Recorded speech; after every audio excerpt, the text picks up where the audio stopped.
This time, we're taking a look at the pubescent wish fulfillment film, Weird Science. And along the way we ask, is Lisa just a witch?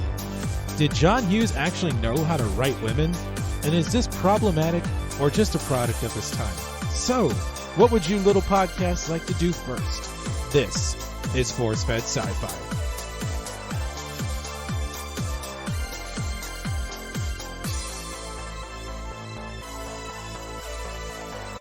Hello, everybody, and welcome back to another edition of the Force-Fed Sci-Fi podcast, where we are in 80s schlocky sci-fi month. I am one of your hosts, Chris Rupp, and I am joined by my friend and co-host, Sean Culp. Yes, welcome back, and we are talking, once again, about the John Hughes written and directed film from 1985, Weird Science, and, I gotta say, I had not seen this movie. I've seen snippets of it here and there. I'm more a fan of the title song than of the movie. But man, this movie has not aged well. Yeah, absolutely.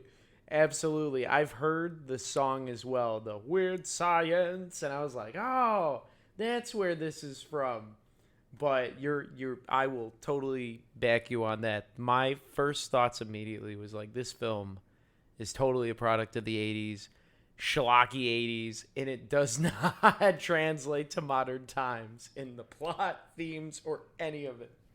No, and we'll certainly get into this later, but this is definitely a movie that you could not make today. You could only make this in the mid-80s, and the only way it could be made was if John Hughes had made it. And for those unfamiliar with the plot of Weird Science, it's about these two awkward little teenage nerds, Gary and Wyatt, who, they're outcasts, they're losers, all they do is daydream about getting with hot babes and chasing babes. So what do they decide to do?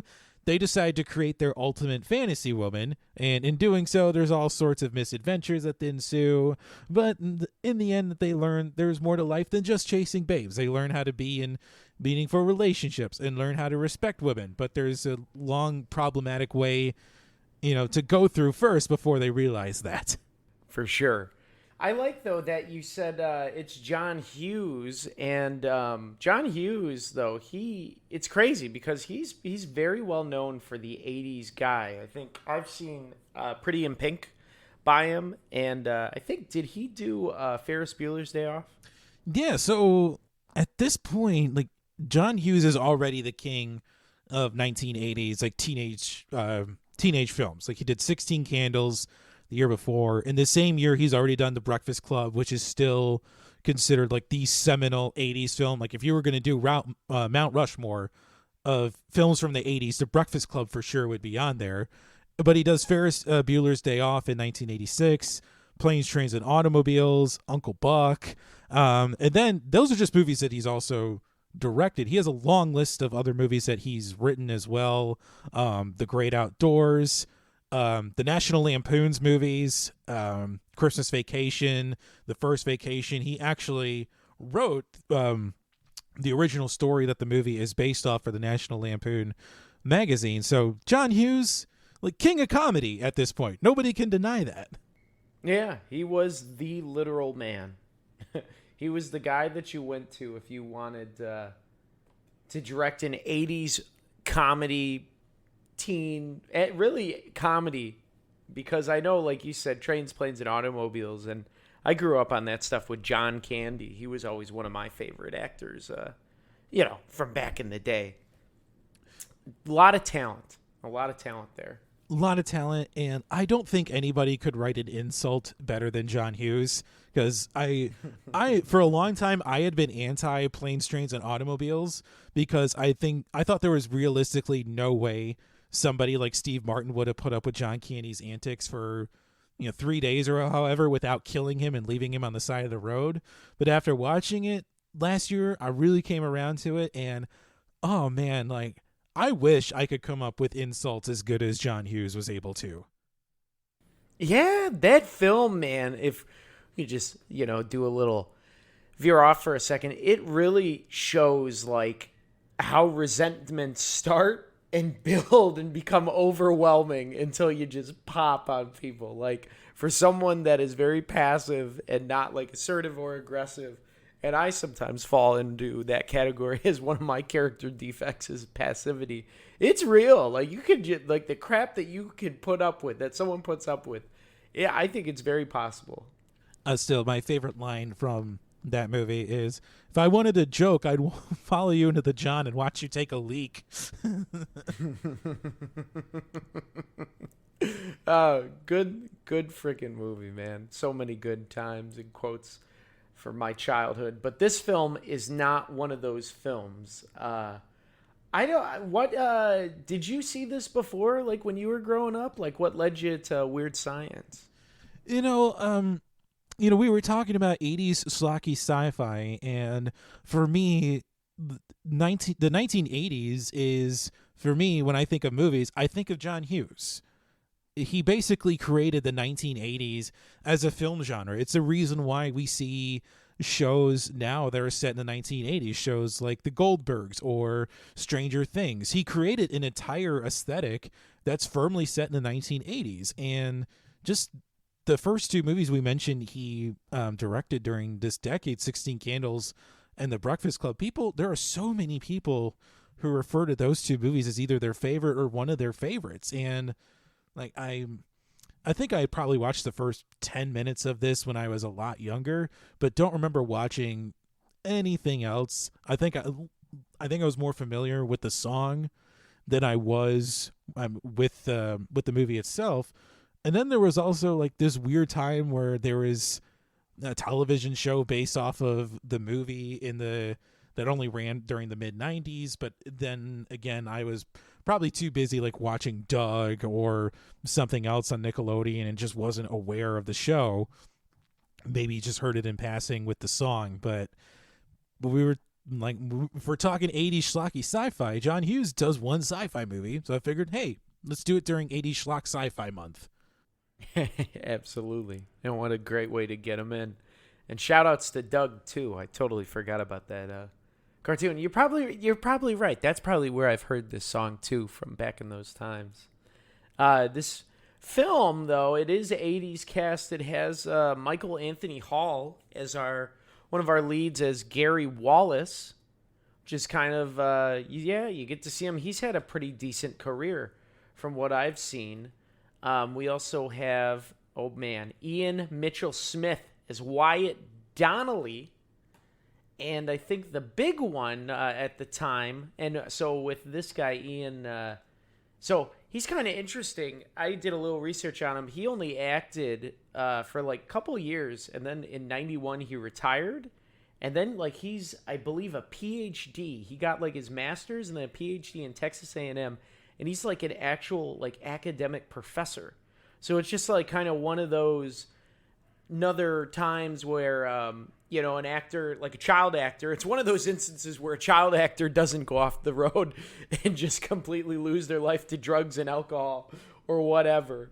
But this guy actually, he freaking went to academia, and which is really, really neat. The big draw, though, for this movie is Kelly LeBrock as Lisa. She is the computer-generated image model that they resurrect L. Frankenstein style. And, God, she was a beautiful woman back in that time. Yeah, she began her modeling career when she was 16 years old, and she was in her mid-20s when she did this movie. The year before, in 1984, she starred alongside Gene Wilder in a movie called The Woman in Red, and from there, like, her career just taken off. She did take a little break from acting after Weird Science came out, but she was probably in this weird... She probably was just tired of being objectified because she was modeling for so long, and her big job in Weird Science was to just look hot. She like before Weird Science came out, like she starred in a shampoo commercial. Like the reason why have you ever heard the phrase "Don't hate me because I'm beautiful"? Mm-hmm. Yeah, she came up with that from a shampoo commercial. Oh my God. Okay. So that all started back, like 80s culture where we're kind of obsessing about, it turns from the 70s to the 80s where we start seeing like the obsession of bodies, like Sylvester Stallone, Arnold Schwarzenegger. There's like this obsession with like males having these jack figures, and then women, models becoming these like sex icons. Yeah, well, I mean, we're still a bit far away from the era of heroin chic for models that look super thin, um, bushy eyebrows or things like that. So we're still a bit away from that, but yeah, it's definitely interesting to trace the evolution over with beauty standards for both men and women. I mean, obviously, I mean in the 50s and 60s, women were a bit fuller.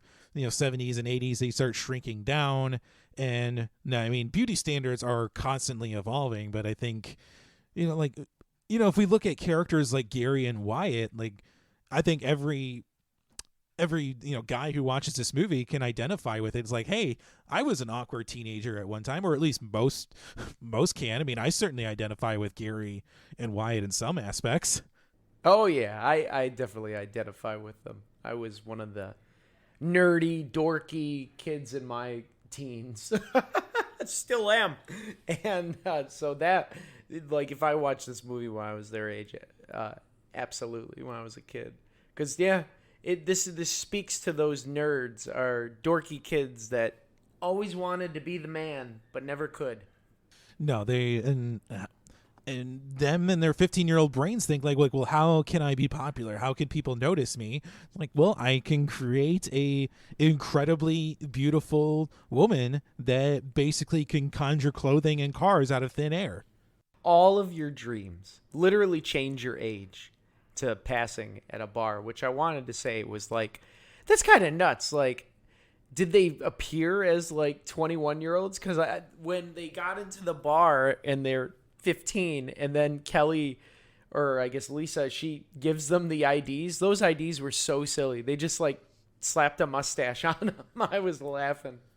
Like, there's no way that would have passed. Like, it looks like something that you made at home. It's like, yeah, I'm 21 for sure. Now let me in. Yeah. Yeah. And I'm one of those guys, like, I know there's some people out there that are like, oh, kids today look so old. And I'm like, bro, no, they still look like children. When you're 16, you look 16. Like, nobody, like, there's some maybe that grow facial hair that look older, like a lot of guys. But no, these are children. They look like children. I would have booted their butts out if I was working at that restaurant. No, definitely some failings there upon letting minors in and then letting them get totally trashed and diving into racist caricatures in front of the bar patrons. Yes. And we can talk a little bit about that too. I know a little bit, like, this film with, like, it has just instances of, I guess at the time, what was acceptable behavior. Like you said, the bar, they kind of turned somewhat racist. Caricatures of, like, the people, the tenants in there, what the kids were saying, the objectification of Kelly LeBrock, but also, like, the abuse from Wyatt's older brother, Chet Donnelly, which is Bill Paxton in this film. We get a young Bill Paxton, and then I think there's also abuse, like the classroom bullies. There's, like, Robert Downey Jr. appears in this as Ian, and then I think it's Robert Russler is the other guy, like the class studs, the not the jocks, but the preps that like everyone worships as, like, oh, you're beautiful as Max. And you just, like, see, like, all the different tropes of back in the day come in. Yeah, I think there's no good male characters in this movie. I think everybody this movie has these little weird traits of what we now know to be, like, toxic masculinity. I mean, obviously with RDJ and Robert Russler, they're like the hyper preppy bullies where they just bounce from one woman to the next. Chet is this ultra masculine. I'm going to get my way. I shoot things because that makes me, feel like a man even more. And you have Gary and Wyatt who just objectify women so much that no woman, like, could possibly measure up to their standards until it becomes too much for them to handle. And then they realize, oh, wait, I want a real girl that actually gets me. Yeah, finally. Finally, at the end, they realize, oh, I have everything that I ever wanted, but I'm still so alone. And kudos to those kids though for getting that, and in the movie sense, to be 15 and be like, I just want to be loved and understood, because I know that took me so long in like life and relationships to like break through that and be like, oh, I want love, I want to be get, like all that. So I really I enjoy, that's like the, I guess the positive note of this movie is that it does like in some way teach or establish like, hey, you should probably go after people that are your age, and that you have that things in common and really enjoy you for who you are rather than just a sex object. Yeah, and I like how Lisa reminds them throughout the movie, I mean, you created me, I'm here for what you want to do. And then they don't know what to do with her. She shows up, she magically shows up in, was it Wyatt's bedroom, and like they don't know what to do with her. They take a shower with her, but they're fully clothed and just looking at her. They don't know what to do. Yep.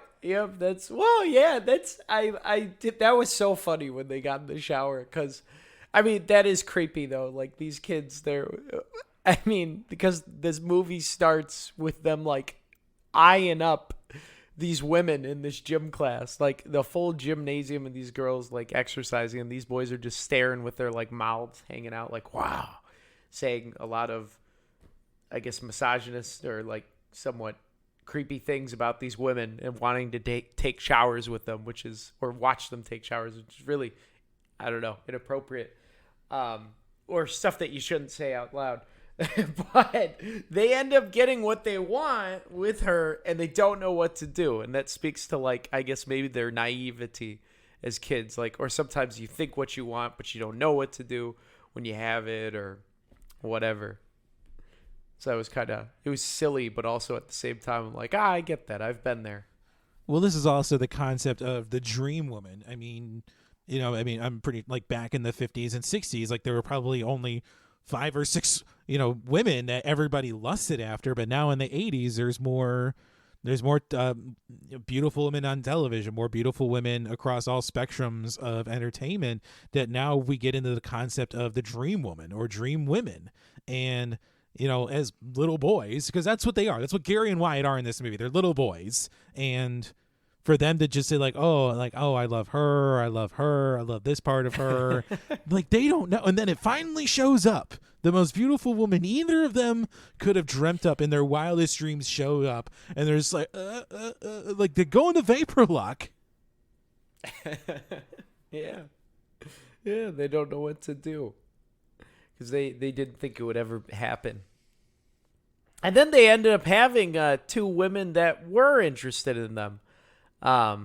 Because, and I like that they threw that in, because it just, I don't know if you ever had those experiences when you were younger where you're like, I just have so much to say to these women, because I was a shy guy growing up where I could not talk to women. I was so terrified. And then finally, once I got the courage to muster up, you talk to the females, they'd be like, oh, you're not as a dork or a loser as you thought.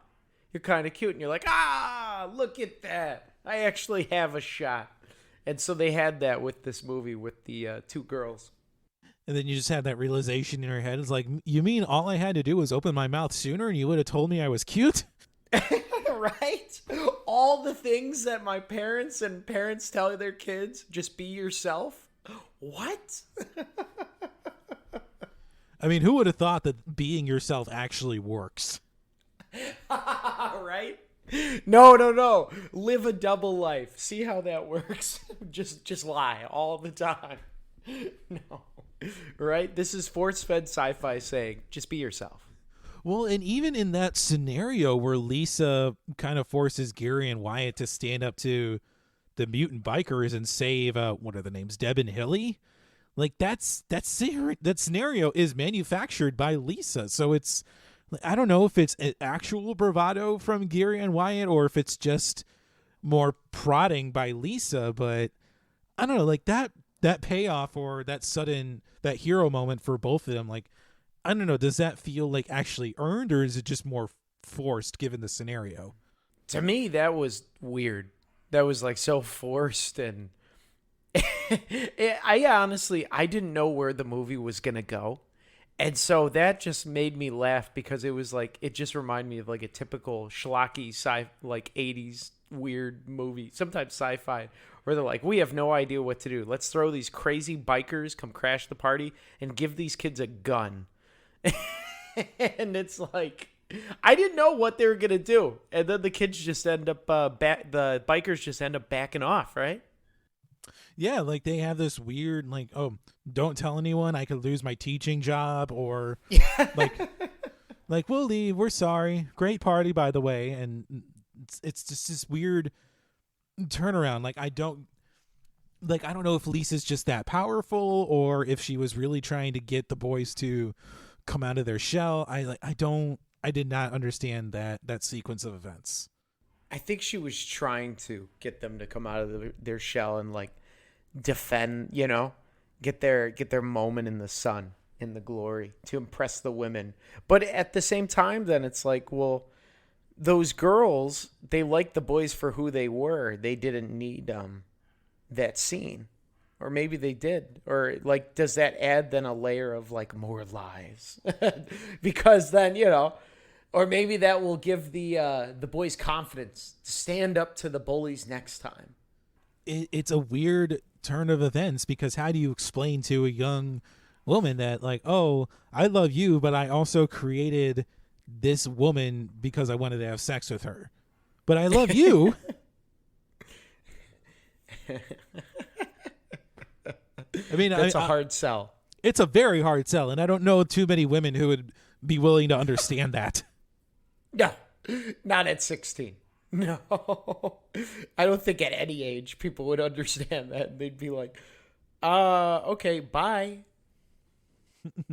In while we were watching this movie, you had texted me at one point that this was actually pretty triggering for you. So I'm wondering if you're willing to kind of share your thoughts on that a little bit and kind of shed some light on some of the more triggering aspects for you. Sure. Like, as I don't know, now we're in like 2022 and I'm getting my degree in social work and becoming more in tune with like the needs and how representation is important in film. It was like seeing the like bar scenes where these kids are like, they want to go to like a seedy bar, I think was on their list that they named. So they take them to this bar and they like fill it in the bar. It's like a seedy place, but all the like quote unquote bad people are like black people, Mexicans, like it's all these like minorities, and also a white woman wearing a really like dress that's from like the 1920s or like from farm. It was like so weird. And then they like were, I think as the kids got drunk, as we alluded before, they started like saying kind of racist stuff. That was triggering in a way because it's like, wow, I wasn't expecting, kids to be throwing around the NWAs like that. But the big thing for me was like, just, I guess that like kind of put me off like, oh my God, was the fact that it was like this 25-year-old woman, like having to like kiss and I don't know, as like an actress, Kelly LeBrock having to like be a sex object for these kids and like try to, I guess, act as if she wants to like bang them. And that was like really triggering because like seeing like how the kids acted, at least in my life or where I'm going, like seeing how they treat her was just like, ooh, that was just like a real big turnoff. And like, oh my God, no, these men, no, you shouldn't be treating women like that. Women are much more than just these sex objects. And so that stuff was like kind of triggering in a way where it was just like off-putting and definitely raised my defenses to like, oh my God, no, these are like all the bad things that men should not be doing or that movies should be displaying about minorities.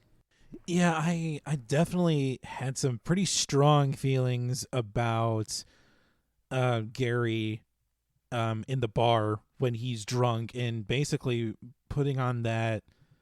I mean, I don't even know what to call that voice that he's employing. It's like he's almost like trying to do like a mammy type of voice where, he's telling this story about a woman who we presume is another lie that he was with. And I'm just thinking to myself, if he was actually doing this in a bar full of black people talking this way, they'd beat him up. Like, they'd throw him out of the bar, or they'd toss him down a flight of stairs or something. But there is no way in hell he would be able to get away with what he's doing. No. That man would be dead. That kid, he would be dead. You can't disrespect people like that.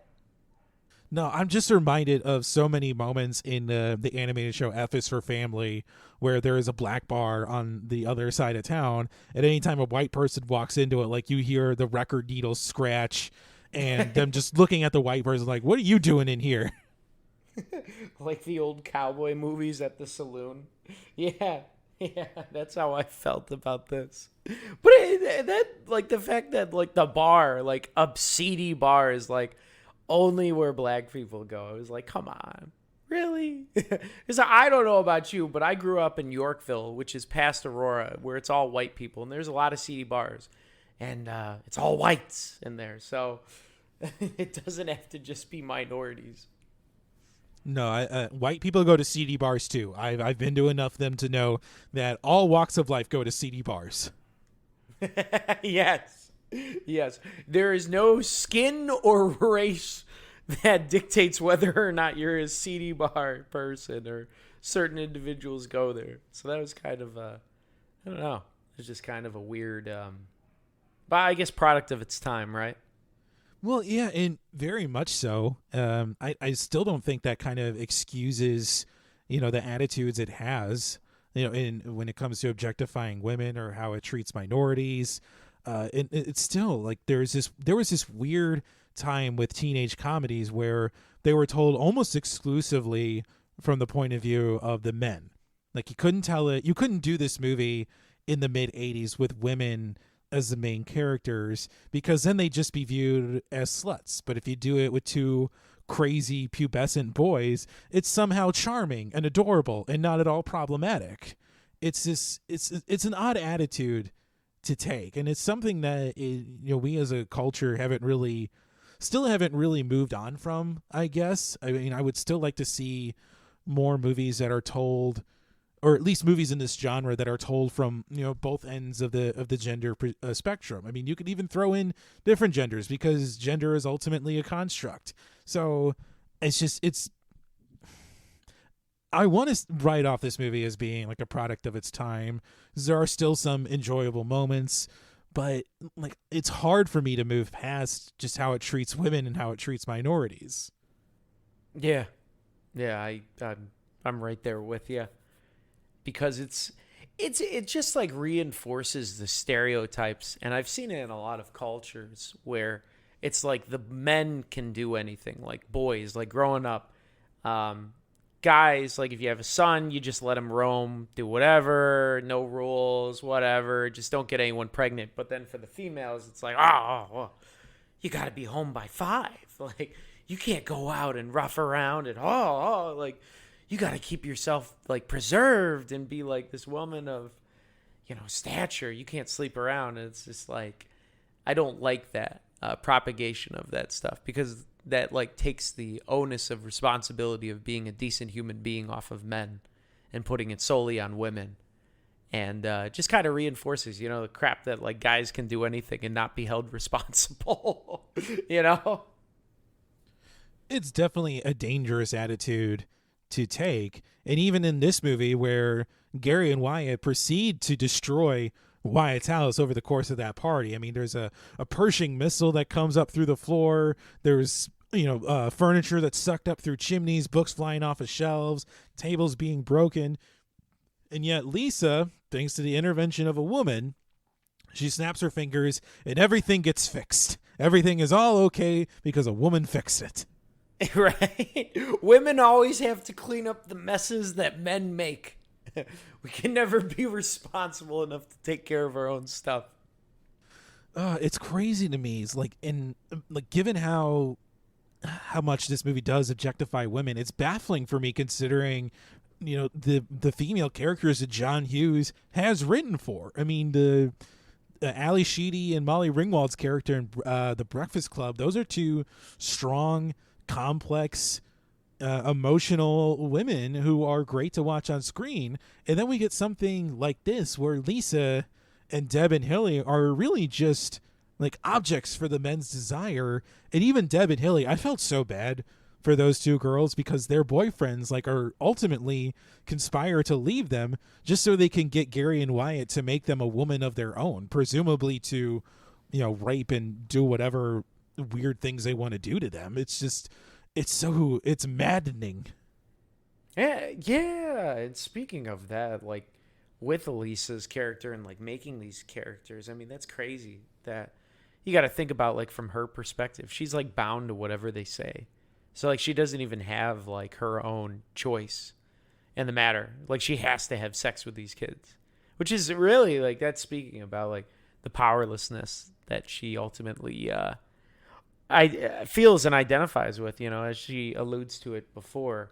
And that's kind of crazy for like Robert Downey Jr.'s character and the other guy, that they're willing to just like leave actual like their own girlfriends to like have their own like manufactured one because they're just chasing after like something that looks like Kelly LeBrock over like they're putting the precedence of physical features over like the heart. And that's just like really sad, but also like they get their comeuppance, so it ends up working out for me. I mean, they do. They certainly get their comeuppance, and then there's that weird moment at the mall where they pour their slushy on Gary and Wyatt, and Deb and Hilly see this, and they're both disgusted by the both of them. And then they just turn on the charm and just go, "We're sorry," and then they take him back, even though they just had a pretty rigorous debate between the two of them. It's like they're both jerks. Why are we still with them? So we even have women that are just like, "Oh, they have cute smiles. Let's go back to them." Right? It's just like telling dudes that all you have to do is just say sorry and smile, and then they'll clean up your mess for you. It's propagating all the stereotypes that are no bueno. So this movie is getting an F for me from that. It's just, and also I wanted to say the brother, like Bill Paxton, his character, he gets like an F for being a douchebag brother. Like he just like hates like him, like Ian's character so much. Like why? What did he do so bad? Like I took it as an inferiority complex. yeah, I mean, yeah, by all accounts, Wyatt is seemingly smarter than Chet and is probably jealous of that. He wants to feel more like a man by, grabbing his shotgun out on weekends and shooting, whatever defenseless animal he can get his hands on. But it was surprising to me that Wyatt's parents are totally oblivious to the fact that their oldest son is bullying their youngest son. They have no idea. They just seem like absent parents. I mean, like, you have brothers. Like, what would your parents have done if they found out, like, you were bullying your brothers or the other way around? Like, what would have happened in your house? Oh, we would have been punished. Well, I don't know. I was punished many times for being a jerk to my younger brother. It was like I was trying to make him tough, but then at the end, in doing so, after thinking about it, I was like, all right, I'm just being a jerk to this kid. Like I should be like defending him and supporting him. So it was like at first, our parents like they would like ground us or something, but they didn't. But after that, we would be able to, at least later on in life, we kind of realized we shouldn't be like fighting amongst each other and more so be like supporting each other. Yeah, I think it takes a long time for any pair of siblings to understand that life is too short to just be fighting and bullying each other all the time. Yeah. Oh my God. Yes. And I get it though. It's all like part of the idea, right? Because like siblings do things, for whatever reason. But because you had a sibling too. Did you ever go through any of that stuff? I mean, yeah, I've got an older sibling. I mean, my sister is 4 years older than I. So, I mean, yeah, growing up, we definitely had our pains together. Roughhousing, making fun of each other. And we definitely had some difficulties too because she was, She was a bit bossy, still is in some respects, but it even got to the point where my parents had to step in and remind her exactly who pays the mortgage for the house and who puts food on the table, and just reminding my sister that hey, she's not exactly in charge of anything when we were younger. Yeah. Yeah. Yeah. That's always a fun conversation. Mine had similar. Well, I think that's something that definitely older siblings kind of take on, and you see this a bit with Chet too.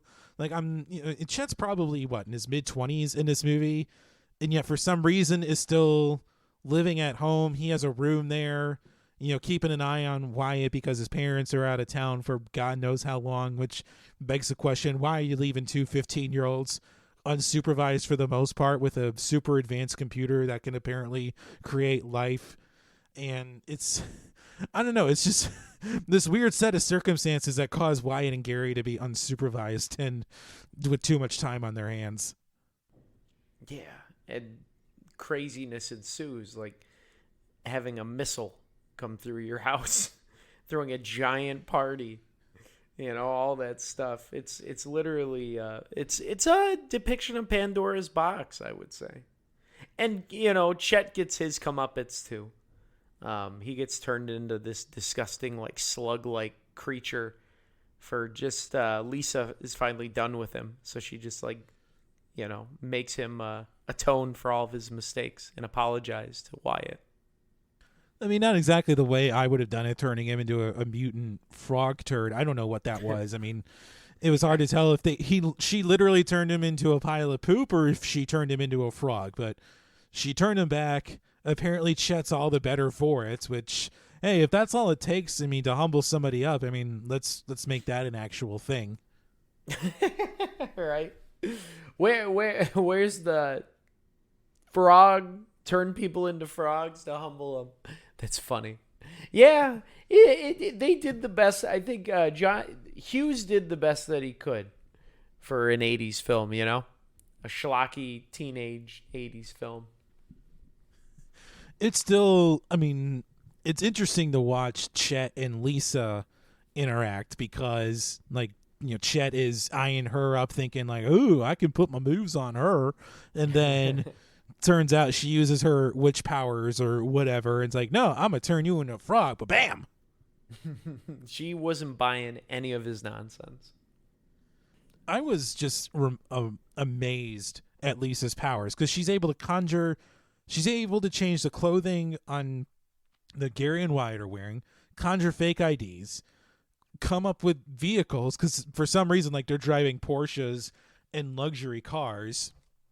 Like, you, as an audience, even in 1985, you have to suspend an incredible amount of disbelief because her abilities don't stop there. She's able to freeze Wyatt's grandparents when they come over, just freezes them in time and locks them in a pantry. Yeah, her powers were really like unexplained, at what the capacity was. I mean, yeah, that's not something that they really talk about. Like, I don't know. I mean, we're just fresh off of watching Dune, so there's like this whole idea that's fresh in our mind about superhumans. And this is just, I don't know if this is like superhumanism bordering on witchcraft. Like, it's really hard to peg which hole this falls into. Yeah, it's like she almost becomes godlike, like almost like a genie in a way too. Could like grant any wish and like control anything. It was just really interesting concept. But I don't know, poor execution maybe. I don't know if it's poor execution. I mean, there's definitely an arc we see for Gary and Wyatt's character, but I don't know if we get one for Lisa, or at least one that's not well formed, because she still owes Gary and Wyatt a great debt for being her creators.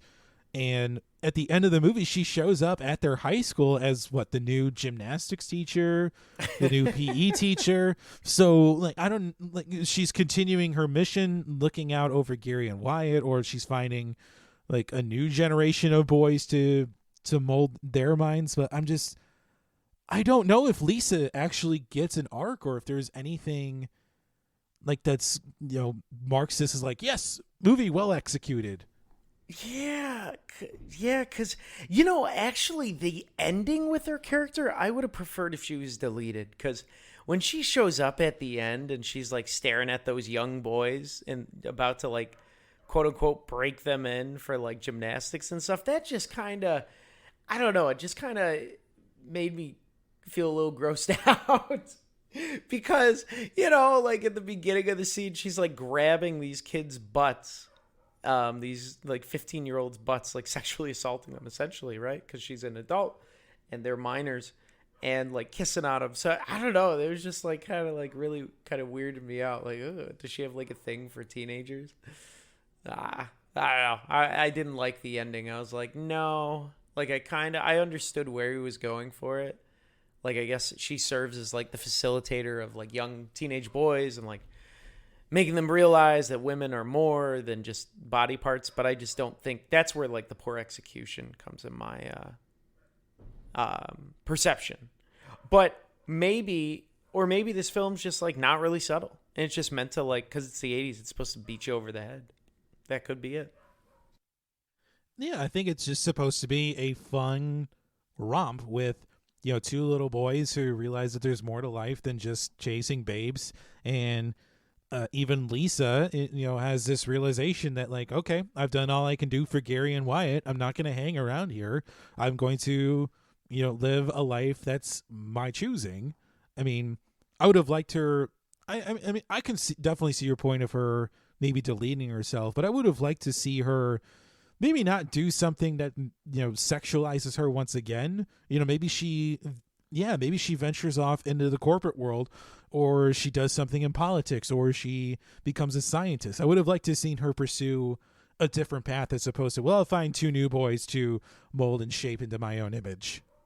Yeah, while wearing short shorts and a skimpy crop top. Yeah. Yeah. It's just the 80s were a hell of a time, apparently. She got the genie you're free moment. Yeah, not too many of those we get outside of actual genie in the bottle movies. Yeah. Did you I guess we haven't really talked about him too much. Robert Downey Jr. He's young. He's a young man in this. This is young Robert Downey Jr. What'd you think? It was weird seeing both young Robert Downey Jr. and young Bill Paxton in this movie. Like, we now know RDJ, Tony Stark, hero of the Marvel Cinematic Universe, but it's so weird to see him baby-faced. This was the days before his drug problems and his jail time and his rehab. And like, he does play a very convincing bully in this movie, I gotta say. Oh, yeah. He's a hell of an actor. Like, he was just a hell of an actor. You knew. You just know, like, with some of these younger actors, you're like, they're going to go places. Yeah, like, he definitely had that look about him, but it was definitely, derailed a little bit, with some other people just not being the best. Yeah. Like, I didn't think Wyatt's acting was all that good. But hey, maybe that's why he went off into academia and became the scholar he is. Maybe he's just, he realized before somebody else told him this acting thing's not going to work out for me. Yeah, absolutely. But I would say Bill Paxton, that was kind of interesting seeing him. It was cringy because like they're going for like a military-esque performance, and I was like, man, this guy's haircut is awful, and just like how he was rocking and rolling around the house. But it was weird, but he as well, you just knew like he was gonna be somebody, Yeah, I think I wrote in my notes for Bill Paxton the flattest of flat top haircuts. Oh my god, yeah, it's like they literally just spiked his hair up and just chopped it off at the base of his head. It was crazy. You could have balanced a glass of water on his hair. Yeah, right? He was doing the Scottie Pippen throwback from the 90s. Where he just spiked up and flat top, baby. Yeah, like, I didn't get Chet Steele. Like, everything about him screams, hardcore military. but yet he's able to go off on hunting trips. Like, so, like, I don't know. Like, is Chet like this weird, wannabe military operator, or is he like actually in the military? Like, I don't get it. Did you catch any of that? Yeah, I took it as a wannabe because I don't know if like they didn't know what they were going for with him. Maybe like a douchebaggy brother that did like ROTC or something like that, or like an Eagle Scout. But yeah, they're going for that. But I felt then if that was the case, they should have just like had him home from like service, like he was home for the holidays or something, and had to watch his brother, and he was just being a dick. But I don't know. That's also like propagating like stereotypes that like people in the military are just crazy knuckleheads. Yeah, I feel like Chet's sadistic tendency should have been picked up in whatever psych evaluations they have going on in the military. Right? Absolutely. There's just a lot of terrible people. Like you said, none of the men in this film are redeemable. Yeah, nobody really comes out smelling like roses in this movie, which, I mean, obviously nobody dies in this movie, so we can't pick a red shirt. But it, like, besides the fact that there's nobody really that's redeemable in this movie, it made it really hard in picking a yellow shirt either. Mm-hmm. I would, yeah. It's, it's just like a bummer. It's like Lisa. Yeah, but and she manufactures so many like heroic moments for Gary and Wyatt. I think like the yellow shirt moment I selected was when Gary and Wyatt stand up to the mutant bikers. But as we talked about earlier, that's a manufactured scenario from Lisa. So if there is a hero in this movie, like as I think you were about to say, Lisa is the hero here. Mm-hmm. She is the only, I think, redeemable person because they like make her with intent, and then she flips their expectations of everything on its head, and then teaches them a lesson on life. So, while being sexualized in a very highly manner, but hey, I guess that's what John Hughes was going for, huh? I mean, he certainly made his intentions clear. Did anything bother you, like stick out for a lens flare? Yeah, like I'm sticking with the portion of the film that's set at the party at Wyatt's house. So that second creation scene where Gary and Wyatt are going to help the bullies make their own woman, like we said, presumably to rape and torture, but they wind up creating the ultimate phallic symbol, a nuclear missile that comes up right through the floor. But during this scene though, like everything in the house goes hog wild. Their furniture is sucked up through the chimney, books fly off the shelves, and then there's some poor teenager's clothes that are blown up, and then she's sucked up through the chimney and dumped into a little pond that's behind the house. So yeah, like that's my lens flare is you're forcing this teenage girl to, or presumably young woman, to take her clothes off just to prove a point, like, oh, stuff's going crazy in the house. Yeah, I would say for me that was very on point with like my lens flare. The idea like that they did like the whole resurrection scene again. I understood why it was there, but like the carnage to the house was just weird. And then also like the bar scene was really my lens flare. Or actually, Gary's accent was just really like off-putting to me. Like whatever he was doing, like that accent portrayal of people like that, just whenever he talked like that, I was like, I want to kill this man. I want to like strangle this child. Like I can't, because that's abuse, putting hands on a minor. But I was like, man, this boy, he needs to get slapped or something. I mean, yeah, this is definitely still in the days where it was still okay to slap someone else's kids. You pinch hit and you be somebody's parent for a little bit, and you let them know, like, hey, you don't act like that. You pinch hit. That's awesome. I mean, if your parents weren't around to hit you, someone else stepped in and they pinch hit for you. that is, you're not wrong. I remember those days. Oh God. And Gary's parents didn't even seem that, he was living a lie.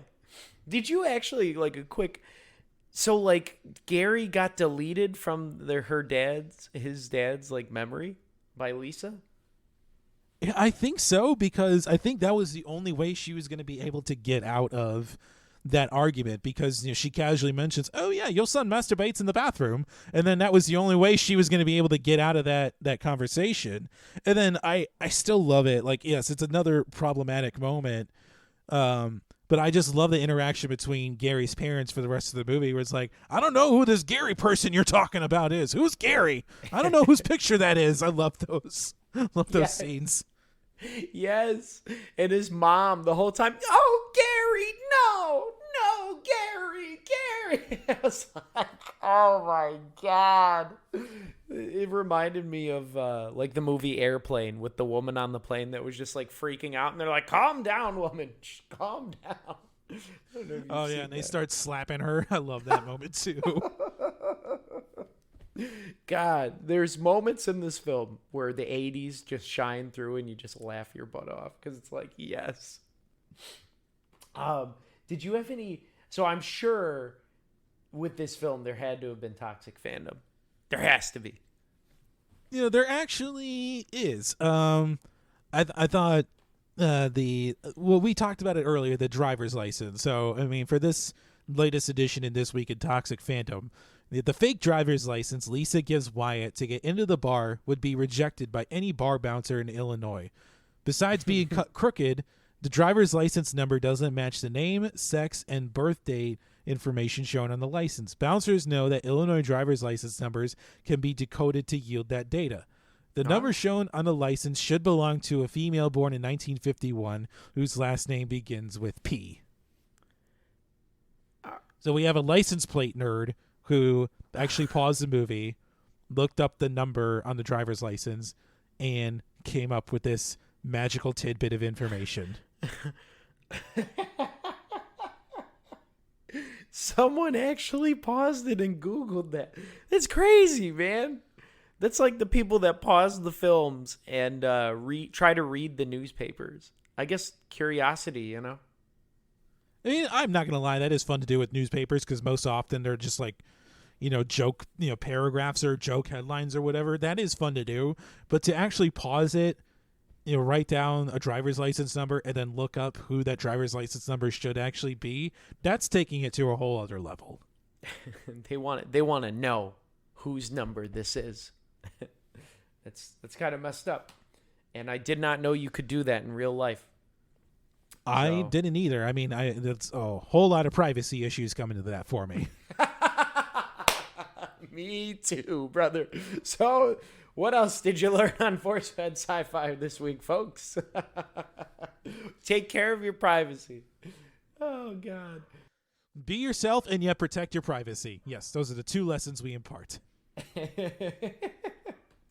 I love it. This film, you did say, though, there was a TV series in the 90s. Yeah, it's part of the weird legacy of this film. I mean, we're close to 40 years since this movie's been out, and somehow, for some reason, like in the mid 90s, like a TV show was made that's based off the premise of this movie. The cast is replaced. There's no Anthony Michael Hall. There's no Ian Mitchell Smith. No Kelly LeBrock, but it still follows the same premise. They're socially inept high school nerds. They create Lisa, but now she's more considered like a genie, like as opposed to this weird, this ultra human robot, whatever she is. So she's more has like genie qualities to her. I mean, this ran for 88 episodes over the course of 4 years, and but John Hughes wanted nothing to do with this movie. He had no involvement with the television version here.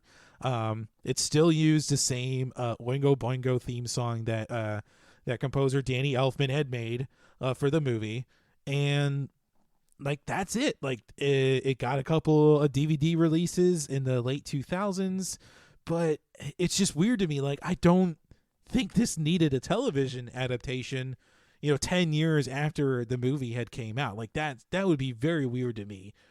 like like um, like I don't know, like a Ford versus Ferrari movie or television show based off of the movie comes out 10 years after the movie comes out, or a Knives Out television show. Like that would those two ideas just be very weird to me. No one asked for them. No one wanted them, and they still somehow got 88 episodes. Huh? Yeah, it's insane to me that this got 88 episodes based off of this premise. I mean, I would have hoped they would have cleared up some of the problematic, aspects of female depiction in this movie, or at least in the show. I don't know. I have not watched a second of this television show. I don't exactly plan to. So yeah, it's just there in the ether. If somebody out there, has a spare copy they want to send to us so we can watch it and maybe turn around our opinions on this, hey, feel free to do so. Absolutely. I saw on grand old Wikipedia that they were gonna attempt to make a sequel, like or a reboot, I guess, sequel reboot with Channing Tatum, and they wanted it like to be like R-rated, Hangover-esque. But that didn't really get off the ground, and that is kind of interesting. If they use Channing Tatum, it would be more of like a I'd imagine then it would be from like a female depiction, or maybe LGBTQ. Who knows? I mean, yeah, it's entirely possible. I think if you were gonna do that, I mean, I would make, if you're gonna do two women, make them a bit older, college age, highly intelligent, but they're awkward and they want to go on dates. So what do? They take a G.I. Joe that looks like Channing Tatum and turn him into a real man. And yeah, like I maybe watch that movie if there's a bit of an edge to it, but also takes away some of the problematic aspects of sexuality and objectifying women. Like, yeah, I think there's a good remake potential for Weird Science. Definitely. Yeah, I think so too. Because that could be a thoughtful thing for women, as well. That you don't need no man that looks like that. Just be yourself. Or like I said, LGBTQ. That would be cool as well. To see it from that perspective as well. So I'm down if it makes a remake. I don't know if I'd watch it, but if it's more like centered on with modern constructs and less sexist and cringeworthy, I'd be down to support that. All for the empowerment of people. All we ask is if this remake does get off the ground, Sean and I get a screenplay credit. I feel like we're owed that. Yes, for bringing it up. Yes, please. Just a shout out, or even talk about force-fed sci-fi in the movie. Hey, we'd settle for a cameo. Put us in the movie. That's right. Two douchebags on like a little quick cut on our podcast show. I love it. Well, I mean, from on here, my good sir, we can delve into our rating, because I don't think this like won any awards or anything. No, I mean, no major awards that I can see. It was a financial success. I mean, made on a budget of $7.5 million. It made close to 40 million. So definitely a success during its time. Critical reviews were not exactly kind to it. Neither have more modern reviews either, but a lot of praise was heaped on Kelly LeBrock and her performance. And I mean, and I think that is something to note. Like, yes, she does look great on screen, but I think it's her acting ability is the reason to watch this movie if you do decide to spend the money to rent it, or like, hey, I've been curious. I like John Hughes. I want to see what this movie's about. Like, yes, she is the reason to watch this, hands down. I like that. And I think Roger Ebert called this film, he called LeBrock wonderful. And he thought the film was funnier and a little deeper than the predictable story might have been. With her in it. So, all right, Roger Ebert. Roger Ebert from Beyond the Grave gives us wonderful tidbits to share. Though I guess Siskel only gave it 1.5 stars. So there you have it. Yeah, he was not a big fan. I think I think he expected bigger things from John Hughes, and was not impressed. Well, yeah, I see like a bunch of different angry reviews. Like one, I think female wrote that it's like it it's a dumb joke that only 14-year-old boys can love. And there are enough movie-going 14-year-old boys to make a hit out of Weird Science, of course.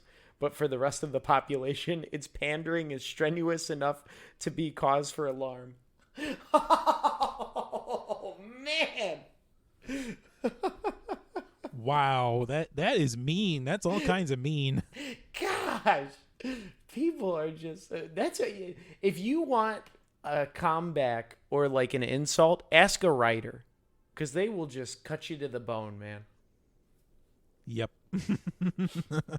Well, too easy. Let's get on with our rating scale here to finish off at least this episode on the 80s schlock with our fantastic rating scale of wouldn't watch, would watch, would own, and wouldn't or would host a viewing party. I can jump on this, start us off for Weird Science. John Hughes, Weird Science. What I'll give this film is I actually would give it a wouldn't watch, unfortunately. While like, with Dune, that was more of like technical and story writing, and that film had potential to be something. This film, it's like, I think just because of all the tropes, the cringeworthy moments, for me, the triggering aspects and just the overall concept and execution, I don't think it ages well, nor really tells that great of a story. And I think there are better ways to tell an empowering story, to teach kids to be themselves, and you don't have to like objectify women or focus solely on the physicality of people to find love and be loved or accepted. I think there's just many better ways to do it, and I think this one, at least for me, misses the mark with that due to the just really off the wall moments and just overall no good real characters, to be honest, except Lisa. And she almost acts as out of like meanness the whole film towards these boys. So for that, yeah, I cannot co-sign this film nor tell people that they should watch it. So for me, that's a would not watch. How about you, Chris?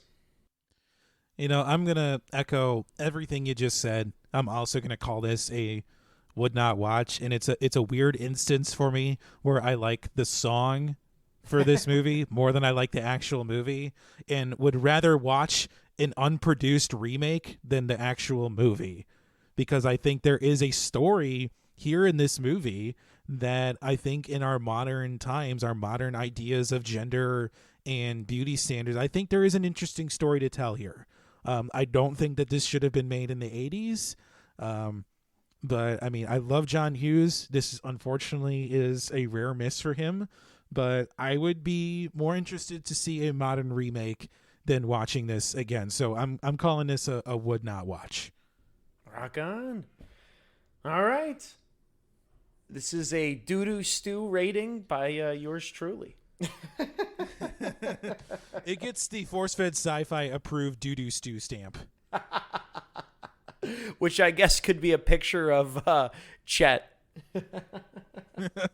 If we have a listener out there that is adept at making stamps, if somebody wants to make us a stamp that says doo doo stew and it's a picture of Chet in turd frog form, please make that and send it to us so we can actually stamp the bad movies we watch. That would be amazing. That would be awesome. I would be so elated.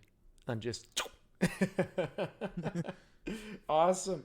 So, my good sir, we do have a few more days left of this month. Would you like to review another?